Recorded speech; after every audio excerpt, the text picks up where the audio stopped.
আবারও আমরা MS word 2019 কোর্সটি শুরু করেছি। এটা হচ্ছে পার্ট 24। এর পূর্বে আমরা 23টি পার্ট তৈরি করেছি, যেখানে হোম ট্যাব থেকে লেআউট পর্যন্ত সবগুলো বিষয় নিয়ে আমরা বিস্তারিত আলোচনা করেছি। যদি আপনি এমএস ওয়ার্ডে এক্সপার্ট হতে চান তাহলে অবশ্যই আমার বাকি ভিডিওগুলো দেখে নেবেন।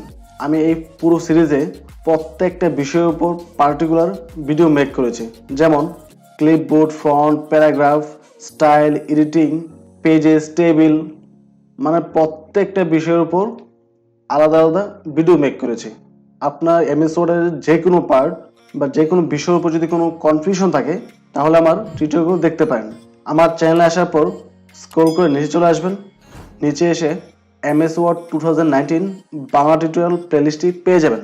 এখানে প্রায় 23টি ভিডিও দেওয়া আছে, যেগুলো দেখে আপনারা এমএস ওয়ার্ডের উপর বিস্তারিত ধারণা পেয়ে যাবেন। যদিও আমি এখানে 19 ভার্সন সফটওয়্যারটি ইউজ করেছি, আপনারা চাইলে 10, 13 বা 16 ভার্সনও ইউজ করতে পারেন। এই ভার্সনগুলো লিটারেলি সেম। ওকে, আজকে আমরা আলোচনা করব রেফারেন্স ট্যাবের টেবিল অফ কন্টেন্টস নিয়ে। সো পুরো বিষয়টা প্রপারলি বোঝার জন্য ভিডিওটি না টেনে লাস্ট পর্যন্ত দেখতে থাকুন। আমার নাম রবিন, আপনারা দেখছেন আরআই রবিন।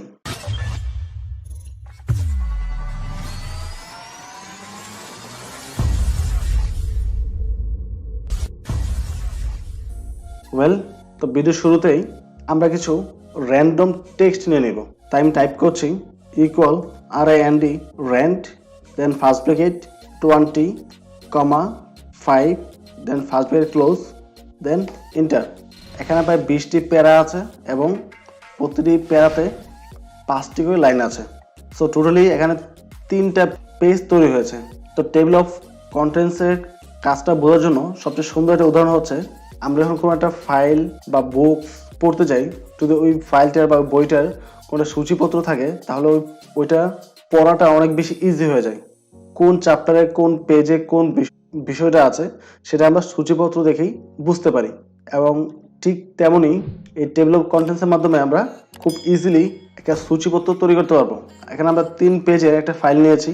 সো এই সম্পূর্ণ ফাইলের একটা সূচিপত্র আমরা এখানে তৈরি করব। তো সেটা করার জন্য আমরা প্রত্যেকটা প্যারা থেকে একটা করে হেডিং নিয়ে নিচ্ছি। তো প্রথম আমরা ভিডিও, তারপর এখান থেকে নিচ্ছি ক্লিক টু চেঞ্জ, কিছু ওয়ার্ড আমরা আলাদা করে নিচ্ছি। সো প্রত্যেকটা ওয়ার্ড আমরা একটা হেডার তৈরি করব। তো হেডার কী করে তৈরি করতে হয় সেটা আমরা পূর্বের ভিডিওগুলোতে দেখিয়েছিলাম। তো টেক্সট আমি সিলেক্ট করব, সিলেক্ট করে হোম ট্যাবে চলে যাব। হোম ট্যাব থেকে এখানে হেডার 1, হেডার 2 অনেকগুলো অপশন দেওয়া আছে। এখান থেকে যে কোনো একটা চুজ করলেই হবে। তো আমি হেডার 1টাই এটাই চুজ করলাম।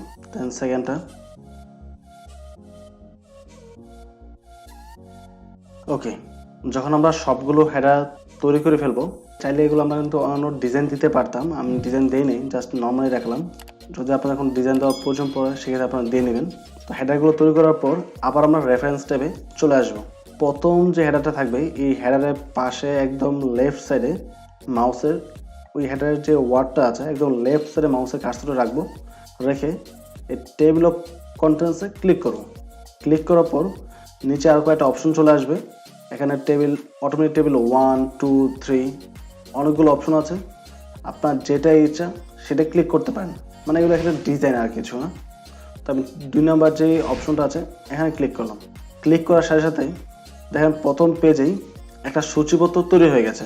আমার কোন কন্টেন্টটা কত পেজে আছে এবং প্রত্যেকটা হেডার কি সেটা এখানে চলে আসছে। সাপোজ এখন আমার 3 নাম্বার পেজে এই ভিডিও যে টেক্সটটা আছে, যে কন্টেন্টটা ওখানে আছে, ওইটা আমি হয়তো বা এডিট করব বা পড়বো, এরকম কিছু। তো ওখানে যাওয়ার জন্য দেখেন এখানে লেখা আছে current document, Ctrl+ click to follow link. এখন যদি সরাসরি আপনি ওই পেজে চলে যেতে চান, জাস্ট আপনি কিবোর্ড থেকে কন্ট্রোল প্রেস করুন। প্রেস করার পর দেখেন মাউসের কার্সরটা একটা হাতের মতো হয়ে গেছে। এখন জাস্ট এই ভিডিওর উপর ক্লিক করবেন। সেই অটোমেটিকভাবে আপনার ওই পেজে চলে আসছেন এবং ওই কন্টেন্টে চলে আসছেন। এই হচ্ছে আমাদের কন্টেন্ট। এখন আমরা এখানে পড়তে পারবো, এডিট করতে পারবো যেটা ইচ্ছা। ঠিক তদ্রূপ আমাদের উপরে যাই। এখন আমি 4 নাম্বার পেজে যাব।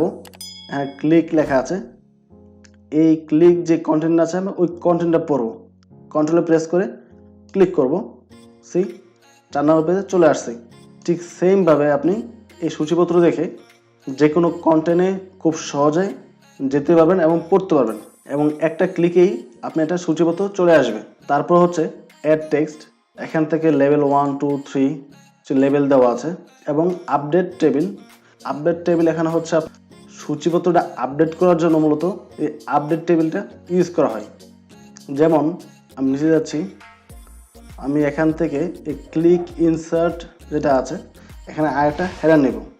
এখানে টাইপ করছি আমি RI রবিন, দেন সিলেক্ট করে আমি হেডার 2 দিলাম এবং এটা বোল্ড করে দিচ্ছি, বড় করে নিলাম। এটা নতুনভাবে একটা আমরা অ্যাড করেছি, দেখি এটা আপডেট হয় কিনা।